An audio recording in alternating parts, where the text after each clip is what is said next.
Hello, আসসালামু আলাইকুম। সবাই কেমন আছেন? তো আজকের ব্লগটা একটু ডিফারেন্ট বিকজ আজকের ব্লগটাতে আমি আপনাদের সাথে শেয়ার করব ইউএসএতে বিয়ে শাদির প্রোগ্রামগুলো কেমন হয় সেটা।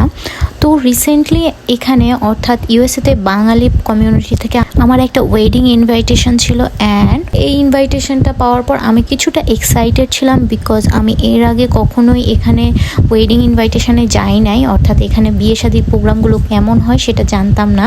বিয়ের পার্টিটা ছিল রাতে, সো ইভিনিংয়ে আমি কি পরবো না পরবো সব কিছু একসাথে রেডি করে নিচ্ছিলাম অ্যান্ড সব কিছু একসাথে অর্গানাইজ করার পর আমি নিজে রেডি হয়ে গেলাম অ্যান্ড বেবিকে রেডি করিয়ে আমরা আসলে রওনা দিয়ে দিলাম। যদিও বিয়ের প্রোগ্রামটা রাতে ছিল বাট ভ্যানিউটা যেহেতু আমাদের বাসা থেকে বেশ দূরে ছিল, সো আমরা সন্ধ্যার আগে রওনা দিয়ে দিলাম অ্যান্ড দ্যাট টাইম ওয়েদারটা অনেক বেশি সুন্দর ছিল। আসলে আমার সবসময় সন্ধ্যা আকাশ দেখতে অনেক ভালো লাগে, সো আমি যেতে যেতে টুকটাক কিছু ক্লিপস নিয়ে নিচ্ছিলাম অ্যান্ড এই তো আমরা অলমোস্ট ভ্যানিউতে চলে এসেছি অ্যান্ড আমি বাবুকে স্ট্রলারে বসিয়ে ঢুকে যাচ্ছিলাম। এখানে কিন্তু এখন সন্ধ্যা হয় অলমোস্ট 8:30টায়। আমরা পৌঁছাতে ঠিক সন্ধ্যার পর হয়েছিল অ্যান্ড পৌঁছানোর পর আমি আসলে প্রথমে দেখছিলাম ভেন্যুটা বেশ সুন্দর, ওরা অনেক সুন্দর করে ভেতরটা ডেকোরেট করেছিল।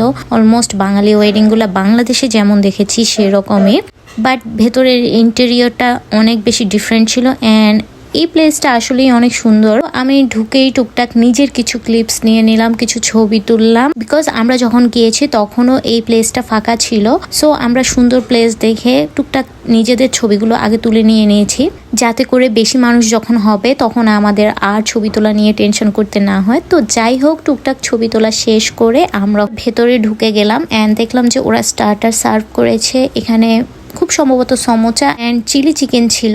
আমি আসলে এগুলো খাইনি যেহেতু আমি বিকালে বের হয়েছি, আমি টুকটাক কিছু খাওয়া বাসা থেকে খেয়ে বের হয়েছিলাম, সো আমি আর স্টার্টারটা ট্রাই করিনি। দেন আমি দেখলাম যে অনেক বেশি মানুষ একসাথে, এত বাঙালি দেখে আসলেই অনেক ভালো লাগছিল। তো যাই হোক, আমি আসলে ব্রাইড অ্যান্ড গ্রুমের ক্লোজ শ্যুট নিয়েছিলাম বাট ওদের ক্লোজ শ্যুটটা এখানে অ্যাড করিনি। এরপর আমরা ব্রাইড গ্রুম দেখে খেতে চলে গেলাম। খাওয়াটা বেশ ভালো ছিল বাট ওদের সার্ভিং স্টাইলটা একটু ডিফারেন্ট ছিল যেটা কিনা আমার একদমই ভালো লাগেনি। আমরা ডিনার করে দেন দেখলাম যে এখানে কফি দেওয়া আছে, সো আমি একটা কফি নিয়ে নিলাম অ্যান্ড কফি খাওয়া শেষ হওয়ার পর আমরা বাসার উদ্দেশ্যে রওনা হয়ে গেলাম। So that's it for today. তোমাদের সবার এই ভ্লগটা কেমন লেগেছে আমাকে জানাতে ভুলবে না। এনিওয়ে, আমার কিন্তু ওয়েডিং পার্টিটা অনেক বেশি ভালো লেগেছে।